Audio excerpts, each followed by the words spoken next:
And so the journalists the next day published the Constitution on one side and the Sedition Act on the other, and they said, petition or resistance, take your side. And the journalists continued to file stories. Women are editors like Anne Greenleaf, there in New York. She actually went after him and she was imprisoned. And then there was this quirky congressman who from Vermont, because it's always some quirky congressman from Vermont who's given us a hard time.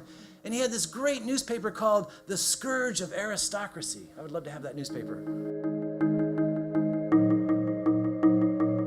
He was the co-editor for No Lonesome Road, which won the American Book Award. He has also received the David Brower Award for Environmental Reporting and the Lowell Thomas Award for Travel Journalism. His work has been published in the New York Times, The Atlantic, and The Guardian, and he has appeared on NPR, MSNBC's All In with Chris Hayes, and CNN.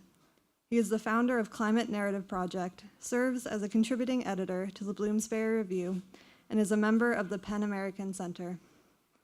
Tonight, he's presenting his book, Resistance, Reclaiming an American Tradition.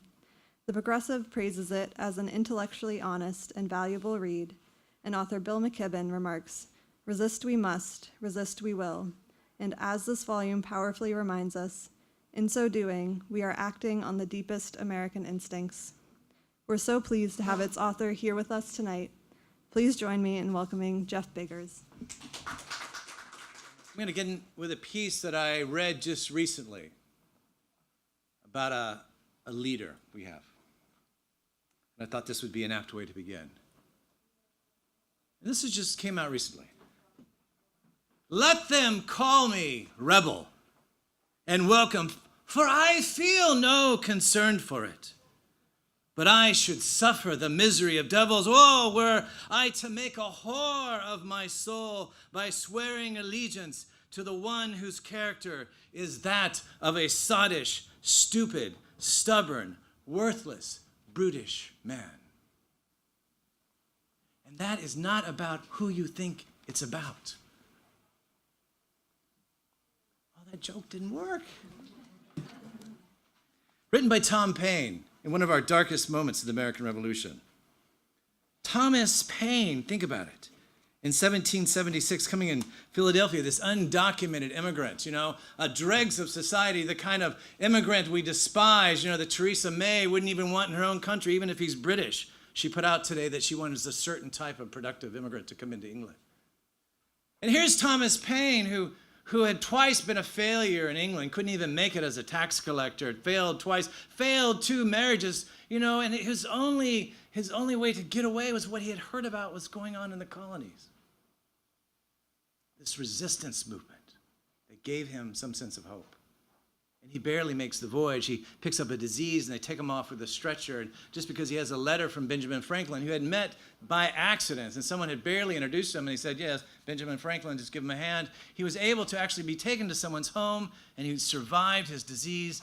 And then he went on to become a vital, if not instigator, of our American Revolution in 1775. And he wrote those words in 1776. I thought about Tom Paine just recently. It was in the spring. As I'm writing this book, I call my editor and say, I know it's late. Can we sneak in one more story from Boston? And I couldn't. I was thinking about West Roxbury. I knew Roxbury well because in 1984, during the campaign, I worked as an organizer there. And I'm thinking of 198 people getting arrested, trying to block a pipeline for natural gas, realizing that the release from methanes are 20 to 1, that release from carbon emissions coming from coal-fired plants that I've spent my life fighting against, realizing there was an even greater urgency here, that people in Boston were putting their lives on the front line in 2015, and then when they get to the courts, they have this amazing idea that they're going to plead. They had the necessity to do this, the necessity defense, an absurd context. And this spring, the judge ruled in their favor, saying that climate change did present such a threat to who we are, and it was a necessity. I'm thinking this is an amazing story of success, amazing story of resistance, of people who have changed the terms of how we're now going to be looking not only at the court system, but how we view climate change as its necessity to put our bodies on the line, no different than what Tom Paine ultimately would be talking about with the American Revolution.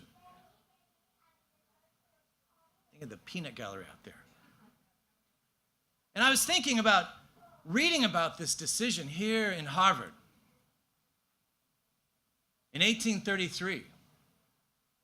And here's this Harvard student reading about West Roxbury students in 1833, and this Harvard student has one of those hipster long beards, because they can't grow the mustache, and he's hanging out in whatever hip cafe and mooching off whoever he is, and he's thinking of his biggest move he's going to do when he leaves Harvard and how he's so much part of the resistance if one day he'll leave school, because he's on like the 9-year plan at Harvard, and he's wondering what he's going to do, and he reads about West Roxbury, and it's not West Roxbury. What he's reading about is happening on Cape Cod. Right on.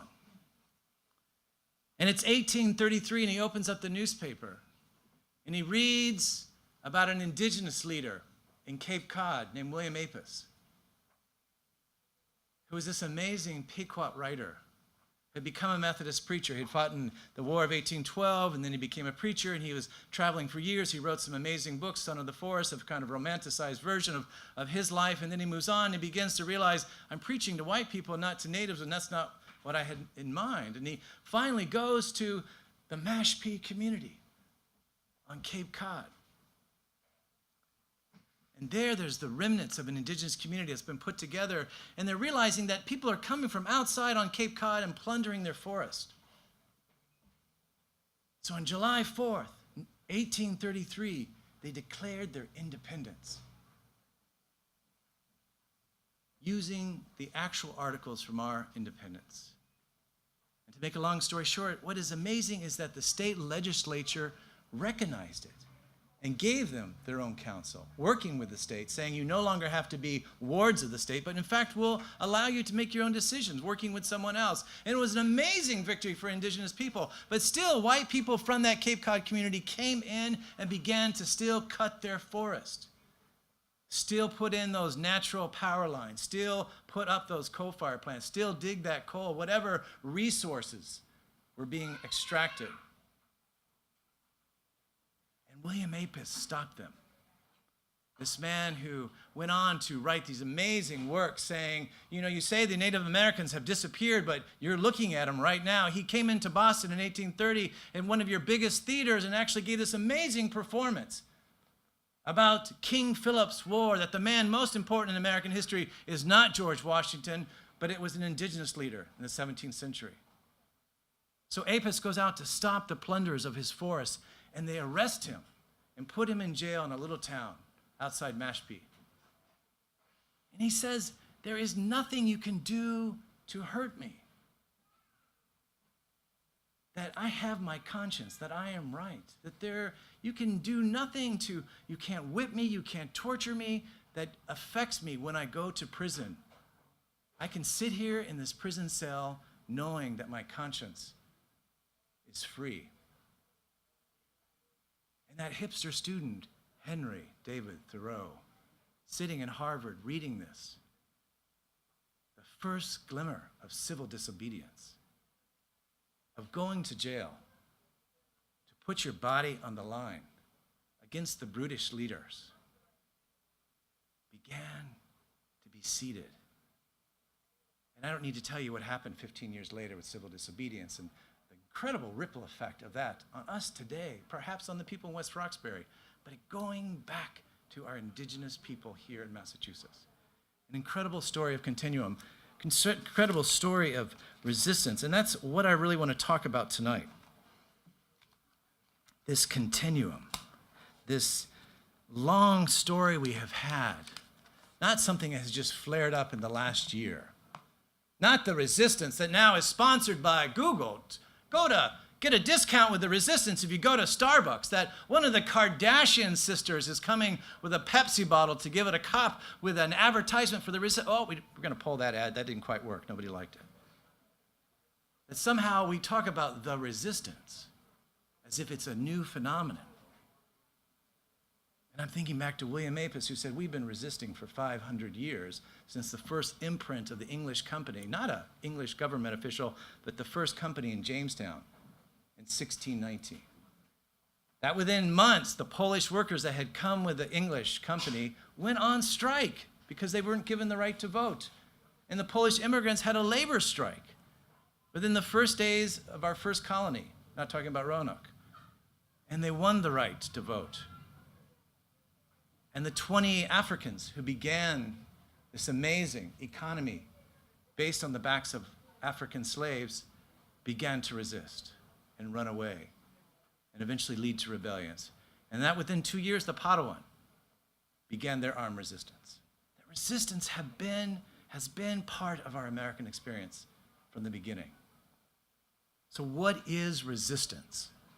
That's what I'm trying to understand. That's what I was trying to do with this book, which amazingly is available in the bookstore on sale. Is it protest? Is it only getting arrested?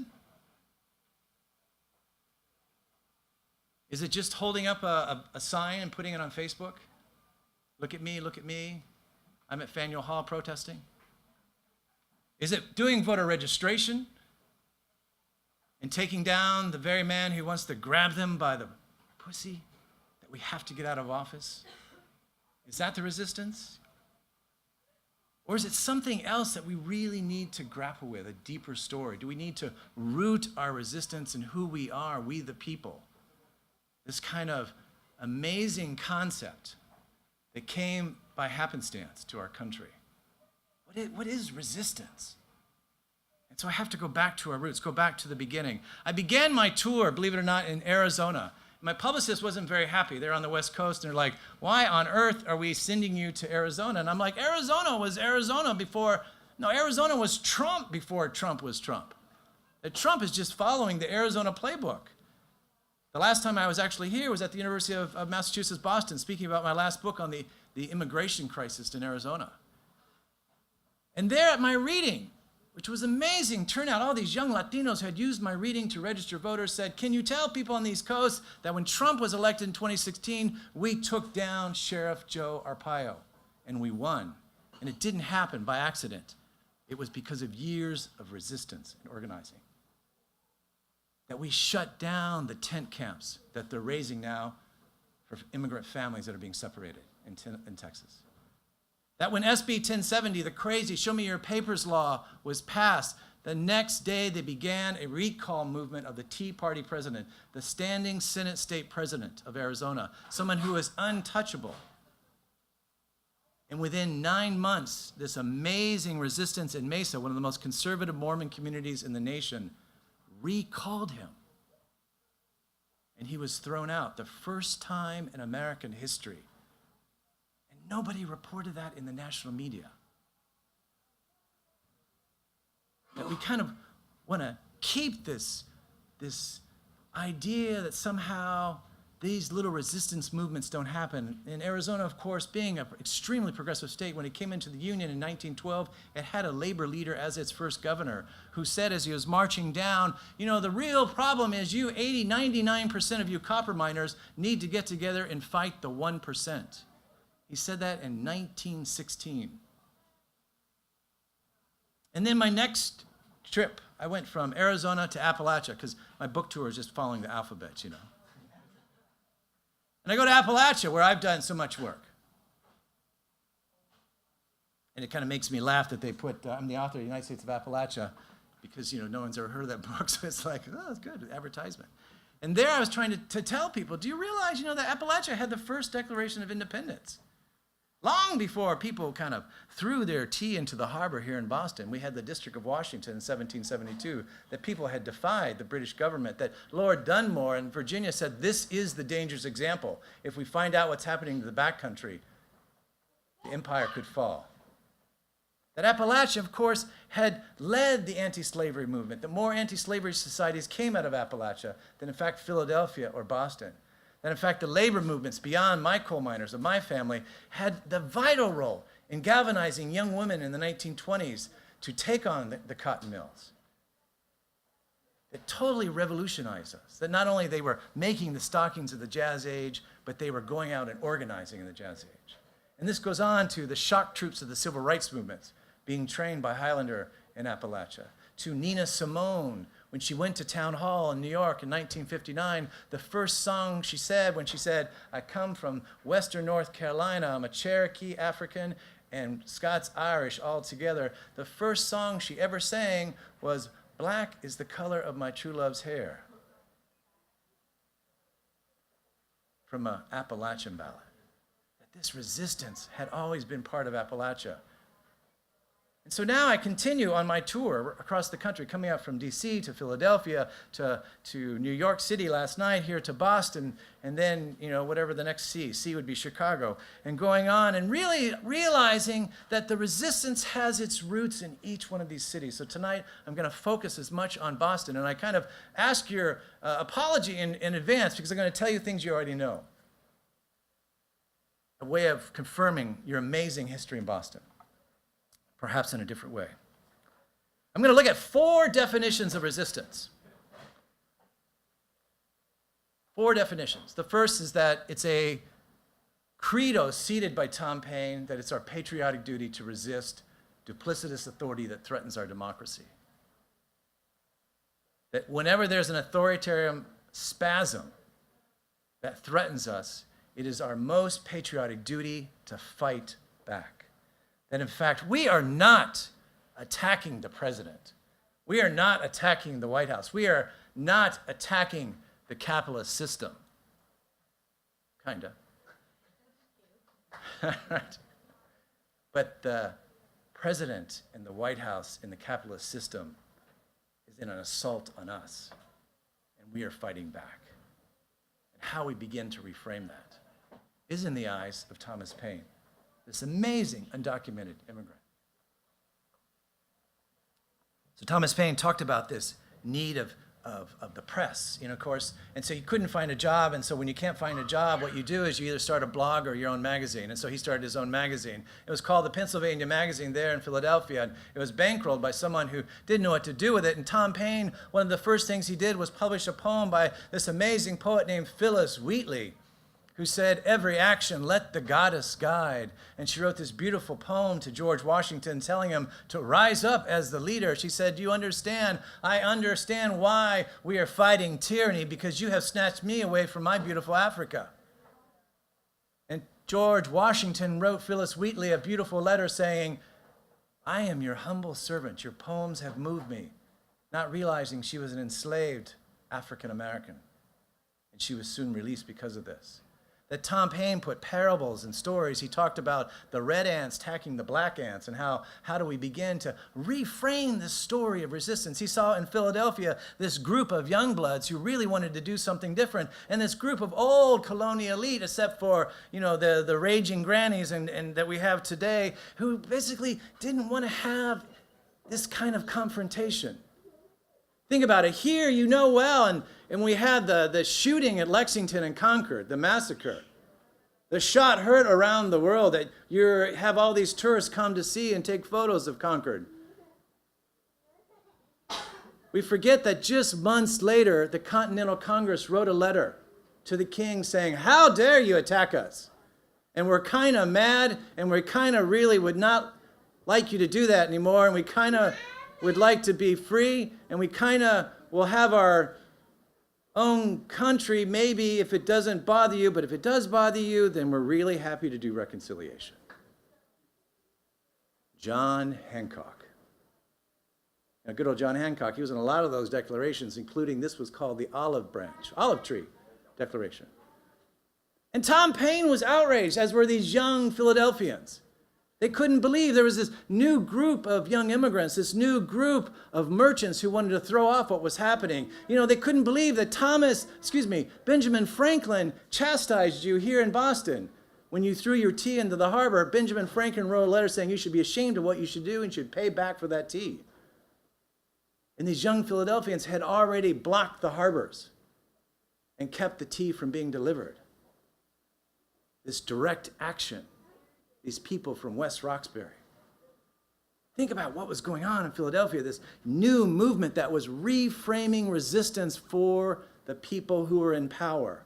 And once again, it's not that the resistance goes against the system, it's that the resistance came up with a new set of terms of rebellion. And they forced that colonial elite, who were kind of in the middle, as the Democratic Congress, with no backbone, to take the backbone of the resistance and join them on their terms.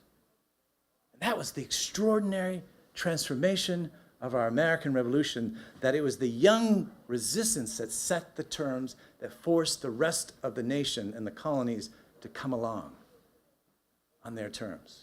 And you understand this perfectly, don't you? Because you're all half related to John Adams anyway, if you're from Boston. And John Adams in 1770, when those young cats here were massacred at the Commons. These young cats coming down from the dockyards and taking on these British cops who were brutalizing them. And I'm thinking, Atticus, man, what would he do today if he was in Ferguson? Atticus, man, a man called a mongrel by John Adams. Young black men who scared John Adams.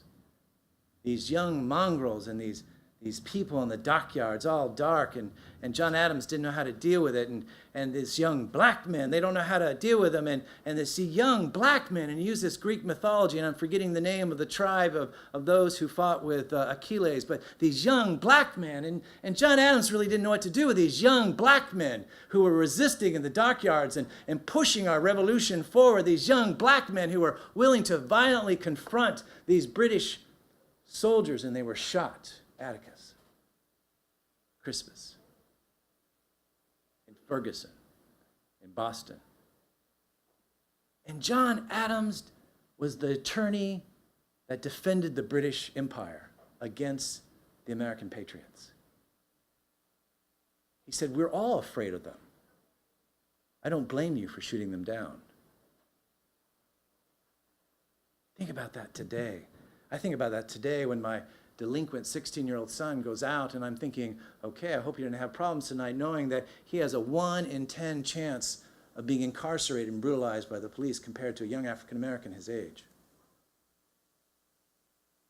And that resistance began to transform John Adams, because only 3 years later, when we had the Boston Tea Party, John Adams rejoiced. He couldn't believe it. He said, I love this kind of vandalism. Now, he wrote Abigail. He and Abigail had this great correspondence going back and forth, who can match each other, in their blogs. And he's like, that is what we need. We need more of this kind of resistance. He had to join the resistance now because of what the young people were doing. And that's an amazing story. In 1798, this credo that we have to patriotically resist for how we're being attacked was about my so-called career as a journalist. I tend not to want to call myself a journalist, even if I've done journalism. I'm not really a historian because my GED doesn't really cut it on panels. And my hero is Studs Terkel, who kind of trained me when he was 93. He'd drink me under the table. And Studs has talked about stories and being a listener. And so I see myself as an itinerant storyteller like Studs Terkel. In 1798, John Adams became our president. And John Adams, I'm not going to rag on John Adams all night. Just give me about 15 more minutes. John Adams wanted to be called His Highness or His Greatness. He and Alexander Hamilton, who was 2 years too early before he became a Broadway star, where they talked about there was the few and there was the many in these colonies. And it should be the few who control the many, or the minions. John Adams had this idea of maybe if we created a House of the Lords like the English, we could be able to put the aristocracy in a position that they wouldn't bother us too much, but at least they'd have a role in our nation. And people like Thomas Paine said, what? People like George Mason, who refused to sign the Constitution, saying, you have betrayed what we've done. You haven't banned slavery like we agreed. You're going to allow it for 20 more years. You're giving the president with shaggy blonde hair the right to pardon criminals. That outraged George Mason, just as it outraged us 3 days ago that arsonists from Oregon and white supremacists were pardoned by our American government. But George Mason walked out of the convention. And so in 1798, when His Highness was president, and of course he wasn't called His Highness by the press, they called him His Rotundity, and he hated that. And he was irritated. And of course, there's a beautiful newspaper in Philadelphia called Aurora, who was published by the grandson of Benjamin Franklin Bates.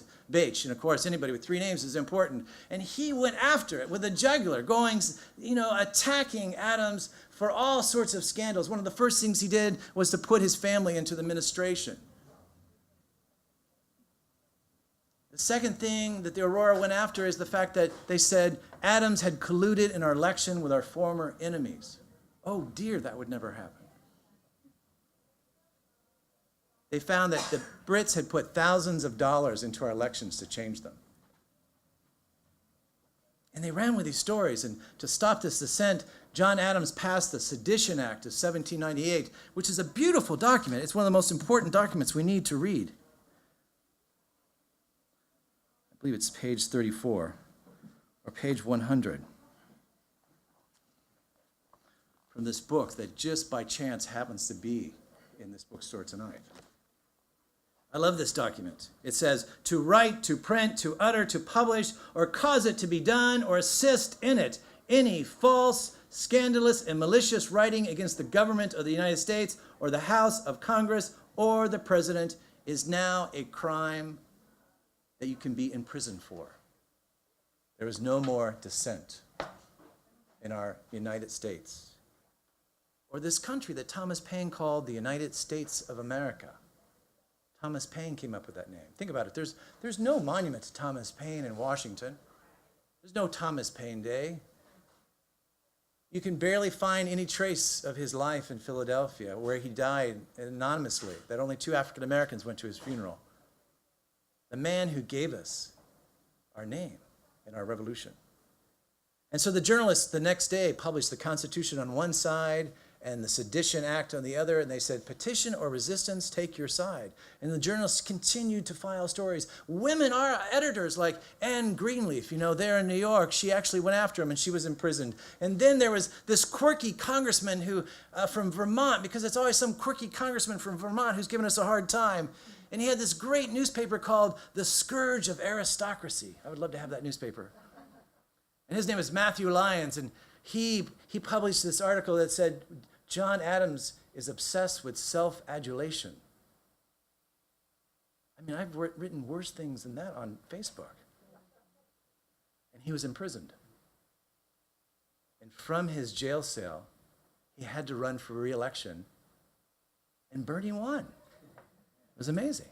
And Lyons became this hero because of his willingness to go to prison.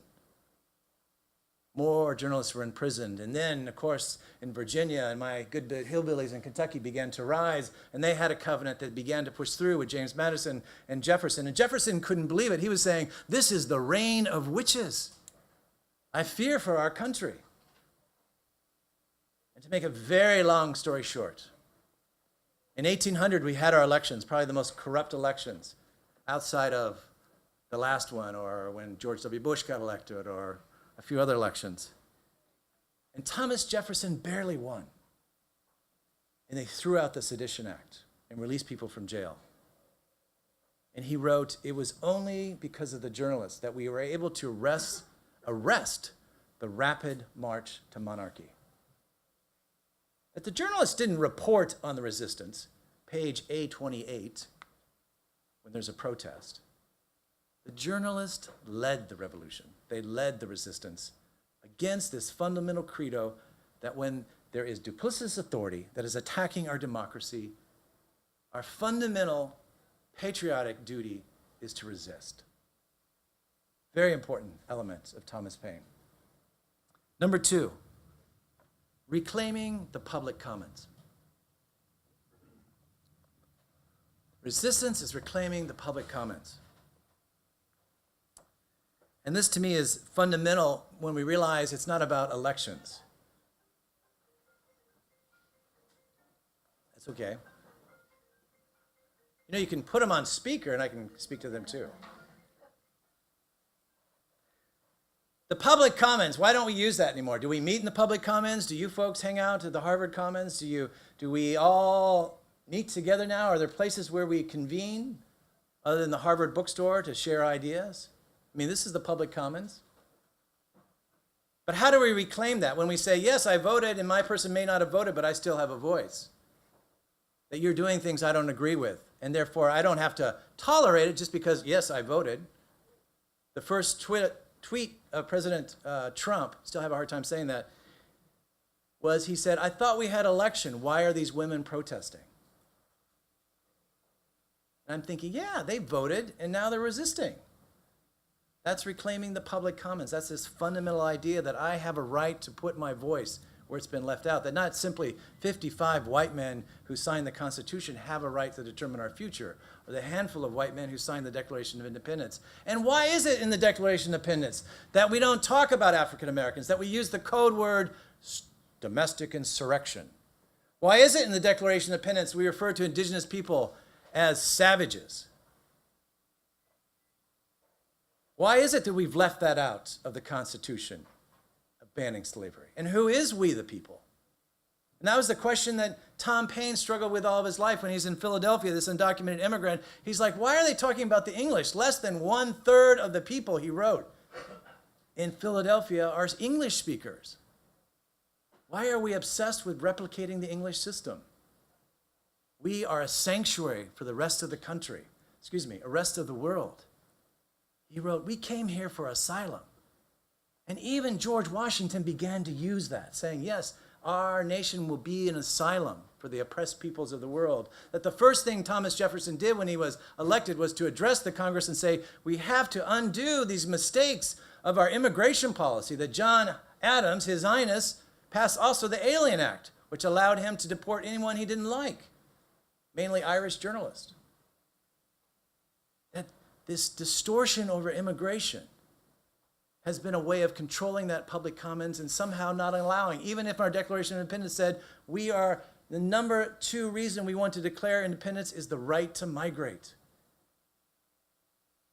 I'm thinking 10 days ago, I'm opening up the newspaper and I'm seeing the Supreme Court decision that upholds our country's right to block people from traveling based on religious. That Muslim countries, largely Muslim countries, people immigrating can be banned. And I'm thinking, what happened to Fred Korematsu? This incredible case that in 1942, here was this young man, he was a holy roller, and he wasn't even from Appalachia, he was a hipster Oakland, and he was this amazing guy, he was a tennis star and a track star, and he wanted to be an American. He was an American. What am I talking about? He spoke English, he went to this Pentecostal church, he had this beautiful Italian girlfriend like I do, but his problem was he couldn't be with his Italian girlfriend because of the racial laws. They had to hide to be together, and still he loved America. And when the war broke out, Fred Korematsu went to sign up saying, I'm ready to go fight fascism. I'm ready to fight the Nazis. I'm ready to fight the Japanese. And he had flat feet, so he couldn't. So he went to work in the stockyards. Not the stockyards, the dockyards in San Francisco. And then when Pearl Harbor was attacked, as we all know, FDR was pushed by the military to do this military order that interned Japanese Americans. Let's put out Japanese to intern Americans and Japanese residents. 110,000 told to report to the nearest square, put on buses, taken to stadiums, staying in horse stalls, to where then they would be put out in the worst deserts of Utah and Arizona. And Fred Korematsu didn't go. Fred Korematsu, he tried to have a plastic surgery around his eyes and it was botched. And he still tried to stay with Alida and they would go to the cinema, and they were trying to stay together and he still worked in the dockyards. And then when they were coming out of the cinema one night, they were stopped, he was arrested, he was put in jail. And he challenged it. The ACLU would not take his case, but the local ACLU would, working with other lawyers who were amazing, courageous people in that period. They lost the first courts, they lost in the appeals courts, And they took it to the Supreme Court and they lost. The Supreme Court, in few words, said, in a time of war, we give the government the right to intern people who are domestic threats. Because the military had done this secret document that they had falsified saying, you know, Japanese and Japanese Americans are ethnically, inherently violent and they will attack us. And that was the only justification. And yet, as we all know, there was not one domestic attack or would be from Japanese Americans. And Fred went into the camps. And I think we often think the Japanese were doormats, but they weren't. There were sit-ins and work stoppages. There was all sorts of resistance going on, and yet they shunned Fred because of all the trouble he had done. And he had this miserable experience. He gets out after the camp, after the war is over. He, of course, lost Alida. He had to find someone else. He gets married. He raises children. And it burned in him that he had this constitutional violation, that he was right.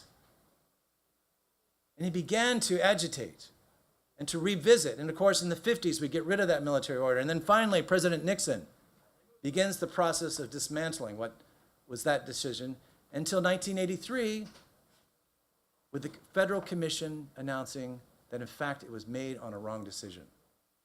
They found this secret military document that even President Reagan in 1988 apologized to Japanese Americans.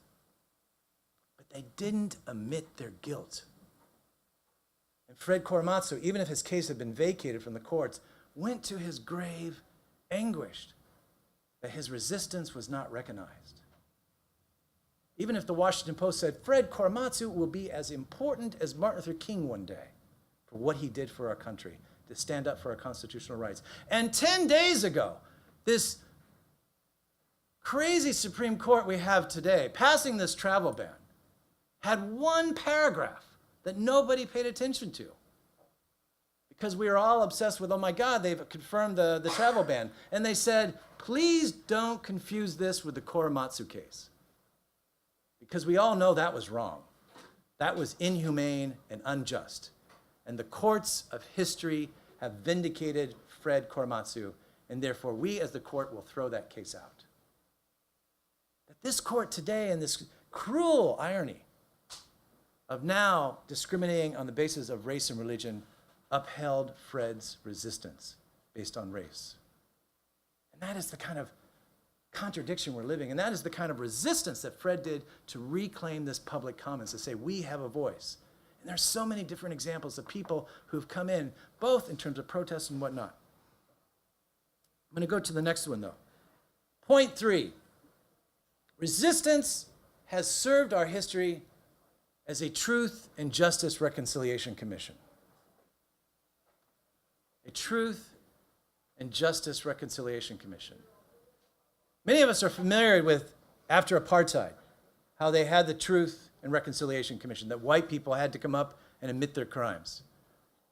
Those of us from the South realize that happened in the 1980s after a riot in North Carolina with the police. But I see stories and histories as a way of serving that same role. That we still need that element of truth and reconciliation, but truth and justice.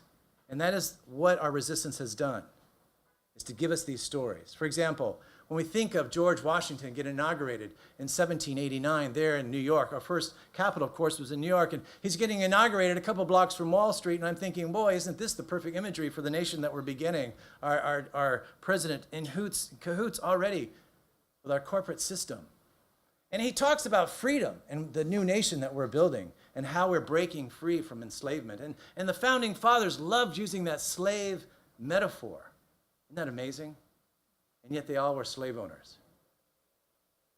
And there, watching George Washington was a young woman. That morning, she had put on Martha's dress because she was not just an enslaved American. She had an even lower status. She was a dowry slave, which means she was going to then be given to the next generation, that she would never get her freedom until she died. Her name was Ona Judge.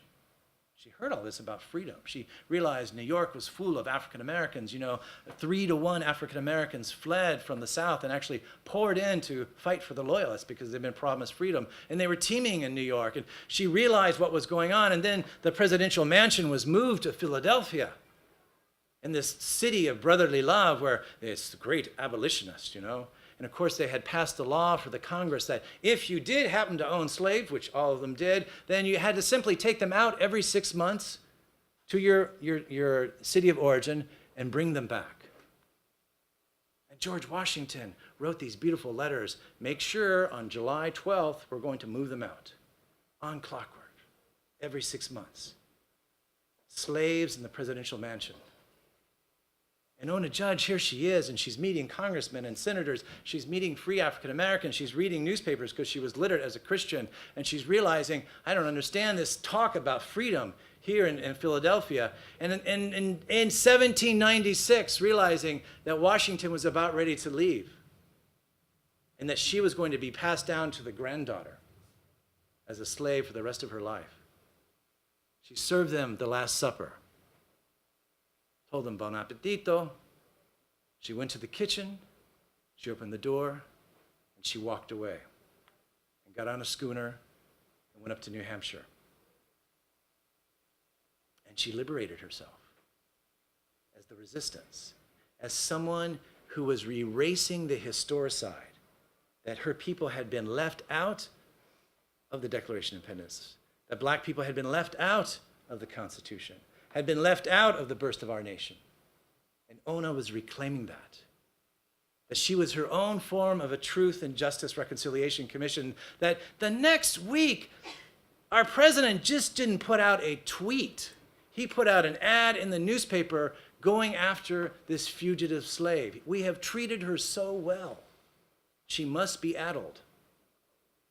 They saw her in New Hampshire because she knew everybody, because she'd been in the presidential mansion. The New Hampshire senator actually gave her sanctuary. And once again, she stayed in that state and she was able to resist. And Washington, to his dying days, was obsessed with getting Ona Judge.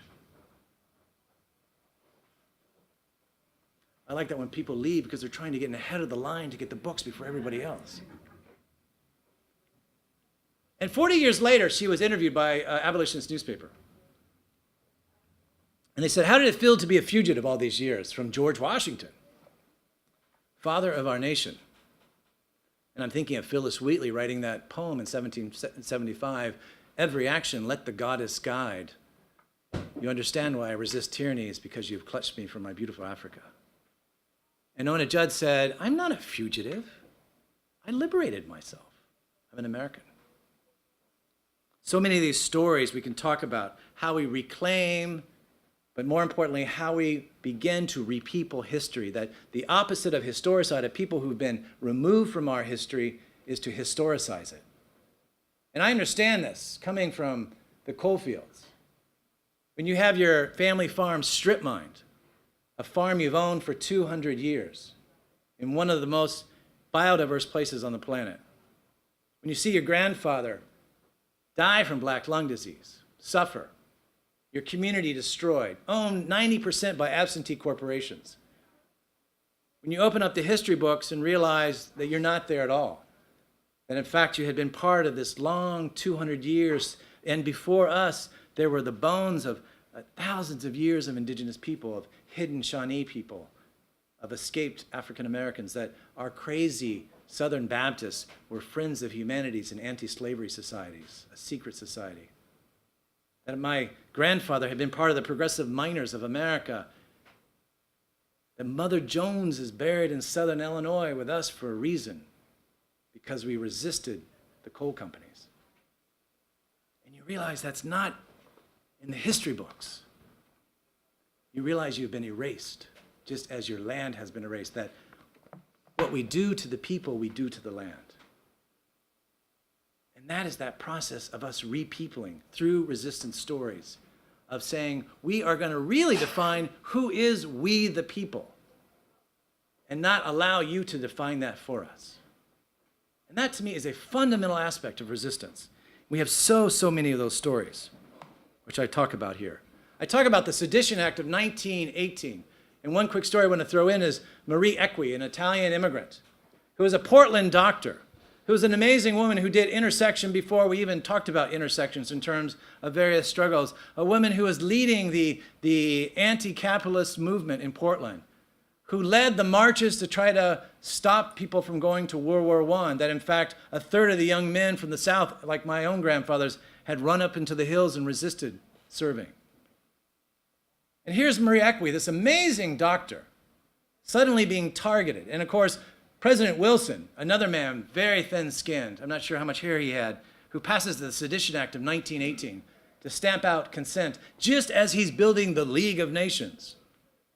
Think of the contradictions we're having here. And they go after immigrants and labor people and socialists. And on the same day they arrest Eugene Debs, which gets all the attention, they arrest Marie Equi in Portland, this amazing doctor who said, no man is going to tell me what to do. And why did they target her is because they didn't approve of her morals, which is the code word that she was an open lesbian doctor who worked in birth control, who worked in abortions, who was with her partner in public. She went to prison, convicted after the war was ended, in October 1920, for 1 year, for disobeying the Sedition Act. She went to prison 2 months after women gained the right to vote.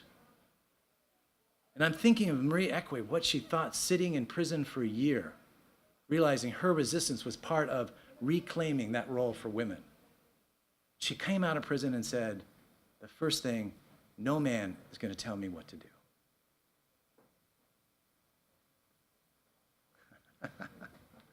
Right on.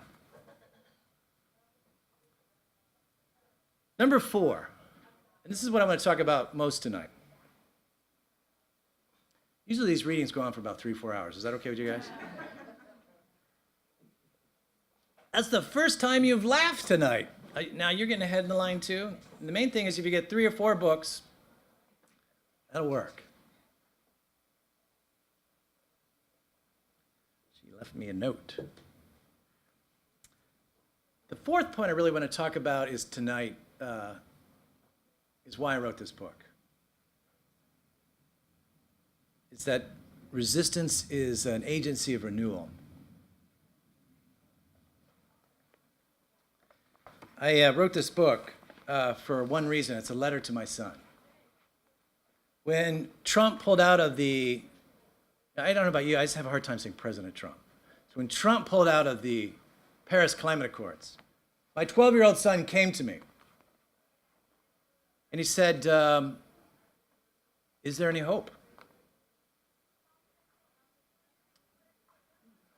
And I thought he meant, is there hope for climate action? And he said, no, is there any hope? And if you have children, if you have nieces and nephews, if you've worked with kids, if you're educators, if you have these screaming kids next door in the apartment or in the backyard, or if you've just seen these little people rocking around the town, you know you can't look at a child and be glib about that kind of question. Is there hope, Daddy? And so I could easily have launched into a lecture about climate change. That's what I've been working on for years. Could have. My son actually probably understands climate change better than anyone. He's interviewed coal miners with black lung. He's been in the strip mines. He's testified in his school board. Why don't you have solar panels? We do. It's easy. There's 5,000 schools with solar panels. How come we don't have solar panels? So he didn't need that lecture. Daddy, is there hope? And I didn't really know what to say. I was kind of fidgety and I was, I couldn't tell him to go away. And I thought, I have to tell a different story. And I felt that same way. It was really hopeless in another period. It was in 1985. We had another president for us, which was the end of the world in 1985 when President Reagan was reelected. We thought, how did we manage to survive the first 4 years?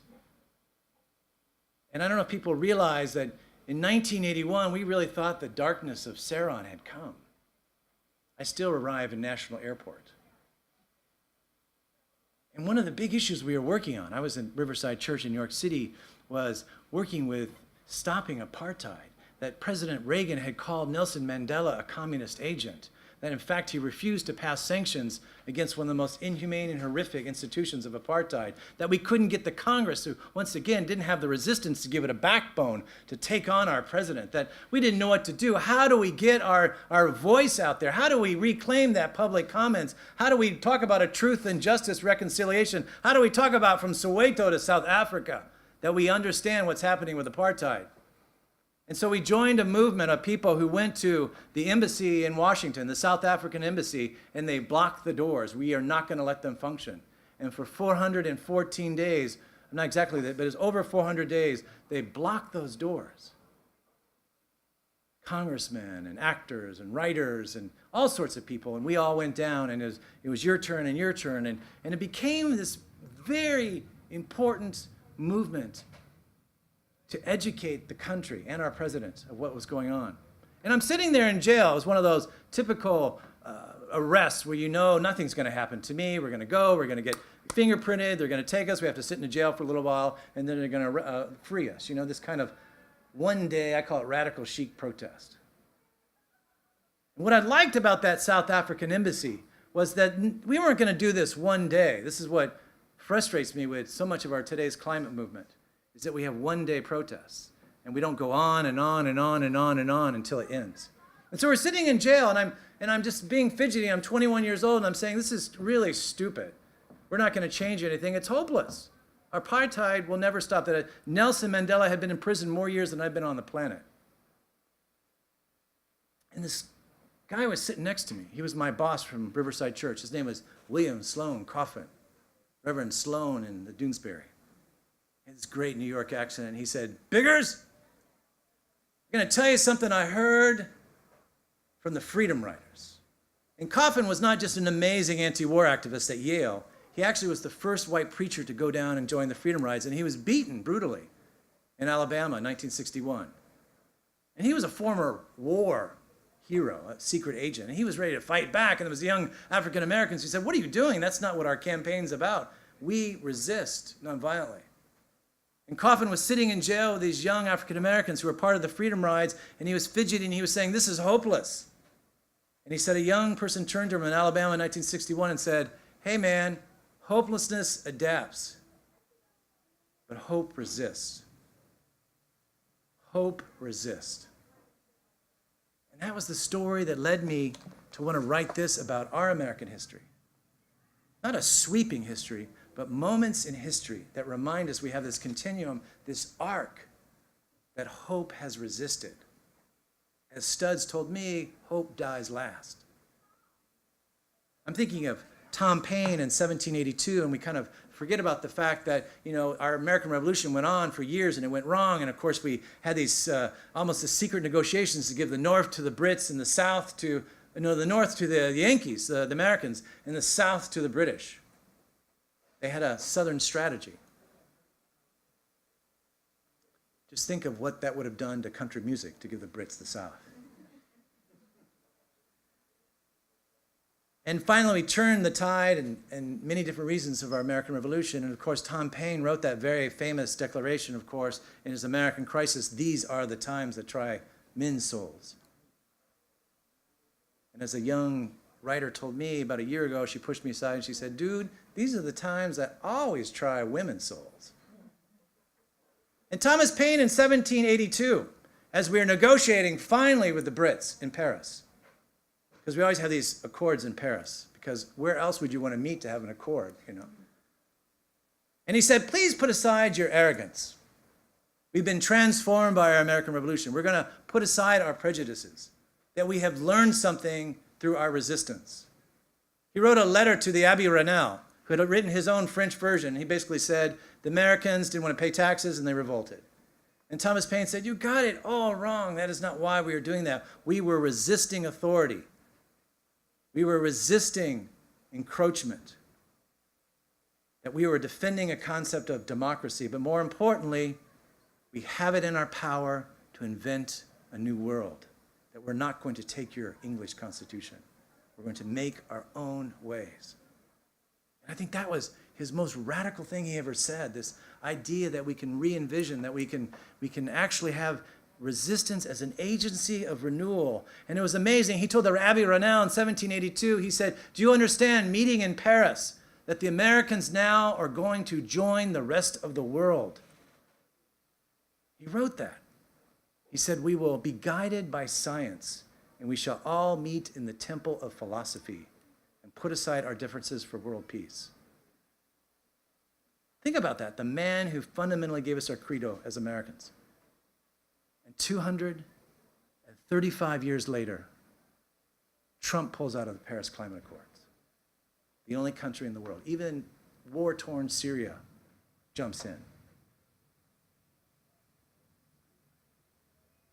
That we should be guided by science and put aside our arrogance and join the rest of the world.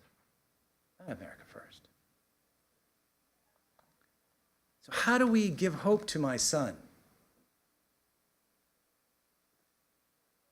And this is where my buddy Tim probably disagrees with me. I don't know. I told my son we have to create cities of resistance. That 70% of our carbon footprint is your fault anyway, not us rural people. That is your cities that have actually created these carbon emissions with your voracious demand of our natural resources. That your lights burn with coal or natural gas at the expense of our communities for the past hundreds of years. That 3 coal miners will die tonight from black lung disease, a disease that was diagnosed in 1831. Still today, 3 coal miners die from black lung disease. That how we begin the process of resistance today is to declare ourselves apart from the Paris Accords, apart from this ridiculous idea, well, we'll uphold the Paris Accords ourselves. All the mayors jumped on board. But it was meaningless. It was a non-binding agreement that had no teeth in it, and it didn't even begin to scratch the surface of what we need to do. But what if we declared ourselves as cities of resistance and said within 10 years we will be functioning completely on 100% renewable energy? And 68 cities have done that. That's St. Louis, the belly of the beast of the coal companies, where Peabody and everybody else is based, just declared last spring that they will be 75% renewable in 10 years. That in Iowa, where I'm exiled now, we already get 42% of our electricity from wind. And within 3 years, we're going to get 80%. And people like us, we already have solar panels on our houses. What if a city began to think of itself as a city of resistance under not some kind of laundry list of beautiful things that we're never going to commit to? You know, Bloomberg had all these beautiful things we're going to do in New York City. And of course, I was just there realizing how we never make those lists. But how do we began to actually envision a different type of city, that we have it in our power to invent a new world, a regenerative city, that whatever resources we use, we begin to produce ourselves. That Adelaide, Australia, which is about half the size of Boston, down under in Australia, realized, hey, we're completely dependent on coal, we're running out of water, we have a mess of transportation, and we import 90% of our food like you do. They ring the city with thousands of acres of urban farms, knowing we can't do it in our backyards like we pretend we can do. They began to create a system of zero waste like Boulder, Colorado, which now diverts almost 80% of its waste, like Seattle and San Francisco that finds people who don't compost. That we can begin to feed the food and actually reuse, not just recycle, and begin to feed ourselves. That Adelaide, within 10 years, turned their city around and actually were producing 70% of their food. They created a transport system that brought it into the center. That they went neighborhood by neighborhood, having model neighborhoods that were 100% renewable and, more importantly, walkable, that collected their water. And they planted 3 million trees. And they reduced carbon emissions within 10 years by over 20%, which is nothing in the big scheme of things. It's still this irreversible tidal wave coming to us. But if every city began to decentralize, have your own public utilities, begin to have your own local food, that begin to realize we have to recreate, and more importantly, as the Paul Revere of ecology said, very commoner, in 1971 on the cover of Time magazine, you can't have capitalism and protect your environment at the same time. And maybe now is the time to rethink capitalism. That we've gone beyond the line of no return. And that's what I struggle with in my last chapter, which, believe it or not, is on sale here at the bookstore tonight, is how do we begin to be catalysts for change? So we can talk about historical resistance all we want. I can give you a blueprint that tomorrow I want you to join this group, and I want you to go blockade that person, and I want you to register voters, and I want you to do this and that. And I think we have this kind of superficial idea that we can do it now. But what if we even have a bigger vision? That beyond all that stuff which is requisite, we're already protesting, we're already getting arrested, we're already registering voters, we are going to bring back the Congress and give it a backbone. But in the meantime, we have an even more American duty to do it here in Cambridge. I mean, what if Cambridge was 100% renewable in 5 years? Is it possible? What if Cambridge said, hey, we're going to stop importing 92% of our food. We're going to figure it out. Like they're doing in Detroit. They're doing it in Gary, Indiana. That the Liberty Tree, which is your gift to humanity, the Liberty Tree, which is your gift to our American legacy, that was chopped down by the Brits because it was such a symbol of resistance. That the first coins we had in the 1600s didn't have some crazy turkey or an eagle. It had an elm tree. That the Americans were defined by trees. That the Liberty Tree. What if Cambridge planted 3 million trees? It wouldn't change things, but it would begin that ripple effect that begins to have the change and the transformation that resistance does. There's no answer, and I think that's ultimately what Thomas Paine said. But there's the seeds of resistance we have to plant. And that begins with our children, but it begins with our communities. I'm going to end with this. I got to go back to my South. And you're all looking very serious at me like this. You know, so you're going to be asked, what did you do with Trump by your grandkids? Some of you are probably being asked by your grandkids, what are you doing? You're going to be asked by your neighbor. You're going to be asked by your students. You're going to be asked by somebody on the bus. You're going to be asked by somebody at the bar. What did you do to deal with Trump? And of course, Trump is just that brutish, sottish, stupid, stubborn leader, wreaking havoc on mankind. That's what Tom Paine said. Tom Paine, when the colonial elite didn't know what to do, went and picked a fight. Trump is just he's just that raggedy head on the cap of the real problem that we're dealing with. What did you do? What was your role in the resistance? And one of my beloved writers who probably doesn't have any books in the store because he was very unknown, his name is William Faulkner. You know, he went and talked to his fellow Southerners in 1950, and he said, hey, he probably even was sober in that moment. It was amazing. He said, hey, you know, they're going to look back on history, us writers, like Maria Stewart, African-American feminist in Boston in 1833. Came up to your theater. She had the ladies' corner in William Lloyd Garrison's abolitionist newspaper. Everybody got the newspaper not because of William Lloyd Garrison, but because they wanted to read Maria Stewart, this African-American feminist who said, why is it that we build the buildings and you white people live in it? Why is it that we cultivate the fruit and you eat it? And she called for resistance, even armed resistance against slavery. That these writers, that Faulkner said, the writers like Thomas Paine, you know, John Adams, His Highness, actually said it was the pen of Paine and not the sword of Washington that won our American Revolution. That it was the writers of resistance, just like the common people of resistance, that changed us and transformed us. That what are you going to do, William Faulkner said. When your grandchildren look back at this abomination that we're living with as segregation in 1950, when lynching is shrugged at, What did you do as artists, as citizens, as regular people, as parents, as grandparents, as neighbors? And he said, there's one thing you can do. That is to speak now against the day and to resist. So thank you so much for your time. I really appreciate it.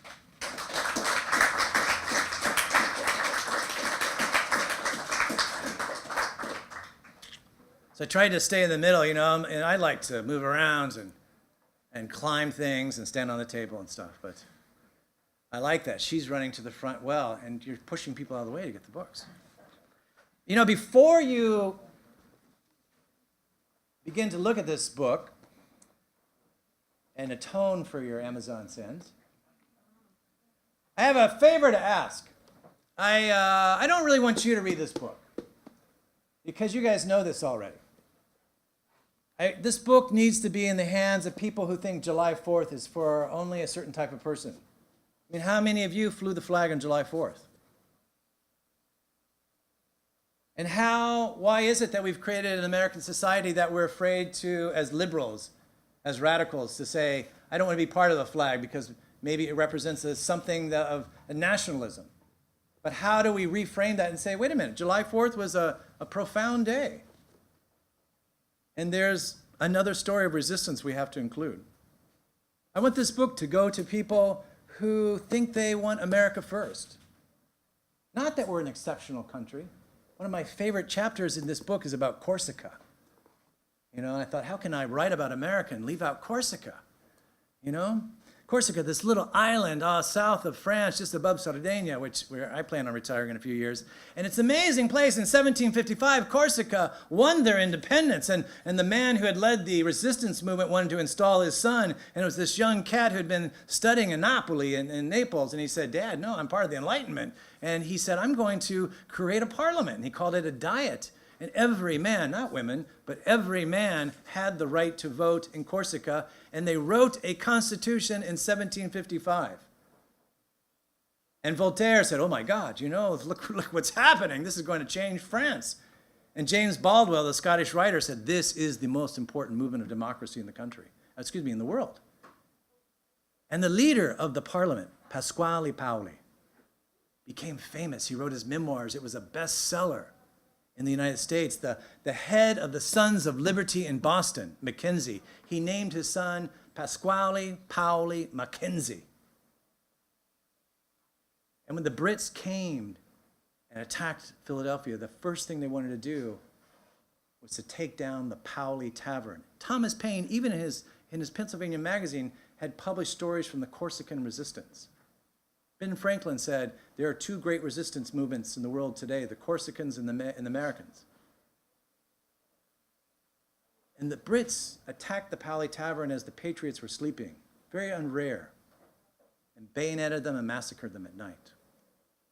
And the irony of that was not lost to Washington, because we all knew the Paoli Tavern, the Corsican resistance, was a great influence on us in our American resistance. That we're not an exceptional nation. We've joined the League of Nations, as Thomas Paine wanted us to be part of this resistance movement. So I'd like you to give this kind of book, you might have to get several copies, to that uncle who wants to regale you with America first. Here's America first. To students, to young people. And it's great to see you as the ambassador of young people tonight, that you were sent here from the Young People Convention to represent the youth. And this is one of our errors, is that we're not having young people in part of this discussion. So, yeah. But you have to use this platform to talk about the immediate issue that is at hand. Right now, for example, an illiterate president that has no knowledge of history, when talking about something, wants to bring something about the lawyer, he talks about Perry Mason, using it as example, okay? So you should use this platform in order to talk about the immediate issue, like he wants to attack Iraq. Right, okay, so let me answer your question. These are great points and great questions, so let me answer them. And I really appreciate what you're saying. Appreciate your passion. I appreciate the global and historical context you're giving us. And I do hope, you know, my book will be in the library. And And I think it's incumbent on us to give it, because these are public institutions. But let me answer your question. So how do we learn from our history? Hey, dude, you're just talking about all these historical cats. What does that have to do today? Well, as a journalist, I lost 5 colleagues 2 weeks ago in Maryland. And our president has referred to us as enemy of the people. And therefore, how do we see what our journalists did in 1798, in 1918, in the 1950s, the role of the journalists in the civil rights movement that I talk about? That is a critical part of today. That what we do today, we think it's dark times. We have been in dark times. We have always been in dark times. If you think it's dark today, and it's true, we are facing irreversible environmental damage. And that's my beat as a journalist, looking at the environment, looking at climate. And that's what I've dedicated my life to. But at the same time, we've gone through these other dark times, and I think what we do is we learn from history, not as a blueprint. That's not what James Baldwin told us to do, but to invigorate and to carry with us to understand how we deal with it today. So the journalists have to learn from the past. The communities have to learn from the past, as I talk about with immigration. That tonight we have 3,000 children sleeping without their parents. And how do we go back to Fred Korematsu and our flawed immigration policy? That's part of the continuum of resistance of today with immigration. And it goes on, and that's why I ended with this great discussion we have to have about capitalism and environment. How do we take on the empire in a constructive way that looks from our history, how we even arrived here in the first place, and the resistance movements that help us do the stepping stones. And that's the beauty of the resistance, is that it may not have changed things then, but those seeds allowed us maybe 1 or 2 generations to change things. And I think especially with the environment and climate change, this is the preeminent question we have to ask ourselves. How are we going to learn? So let's let someone else ask the question. Okay? So he's a perfect example. I don't know if you want to say who you are. He's a perfect example what one person did and stood up and said, I'm going to go to jail. Exactly. You did two years in prison, is that? Tim DeChristopher. Yeah. People know you, but to recognize what he did. Right. Who really challenged us all to say, hey, are we going to allow them to open up natural gas and oil exploration in Utah? Or are we going to stop it? And the only way to stop it is to go to the auctions and literally block it.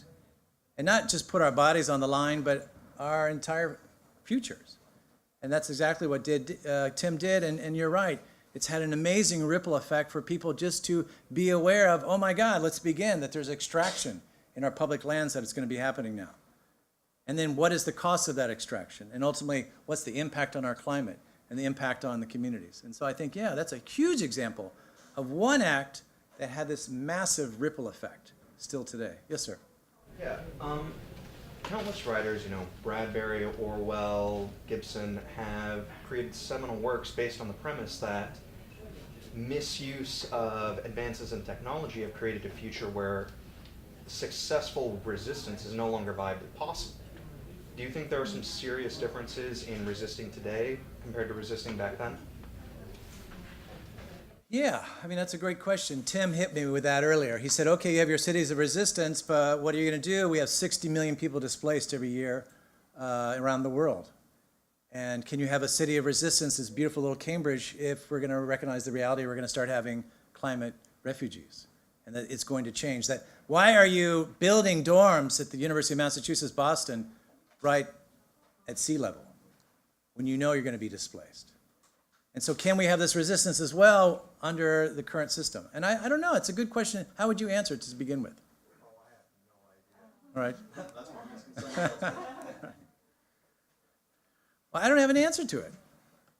I think there's different context. I feel like, once again, my son is an Italian citizen and an American citizen. My wife is from Italy. And so when I talk about la resistenza, to him, it has a very different context in Italian, because he knows from his grandparents they took up weapons. And they stopped fascism, and then they stopped the Nazis, and then they stopped fascism again. And so there's a different context. I think we have points in history where we have to, I talk about the armed resistance of the Christiana community in Pennsylvania, of African Americans who took up weapons to stop the Fugitive Act from being enforced. And it stopped the Fugitive Act. And The Atlantic ran an amazing article from that writer, and that was incredible. William Parker. And it was one of The Atlantic's most amazing articles they ever published. was from the man who led the armed resistance. And you wonder, did he think it was possible in that time? What he's doing was a crazy idea, that now I'm free, I have a right to defend myself because the American government has passed a law that is unconstitutional, that gives the southern states the right to cross into free states and reclaim me without even in evidence. And so I think we have all these periods of history. Once again, we have to look at our history of how we're going to live today. The past is not just the prologue, it's not just some kind of blueprint, but I think it helps provide the context. So, I mean, I think your question is really one of the most important questions, and it's really hard to answer. The labor groups are starting to work together a lot and starting to coordinate, and I think through labor, we might, I mean, that's the biggest group of people, right? So we may be able to address problems with technology, may be able to address the climate, and I don't know, I feel like right now that's where I'm putting all my hope right now, is in the labor movement. And I think two great examples are the two places I went to before here. Think about the first teacher rebellion this spring came out of West Virginia. Right. You know, and once again, even overruling what their unions tried to do for them and saying, no, that's not enough, let's go even further. And they won their strike against all odds in a state that has become extremely anti-labor. You know, even the coal miners are down to less than 10% unionized. And then it moves to Arizona, you know, a so-called right-to-work state, where once again, an amazing outpouring of teachers that we never would have thought, and they win a 20% increase. So I think there you see in situations where we could never imagine resistance emerging, just like my beloved Appalachia, it's where you have that conflict and tension is where often the most creative movements of resistance come out.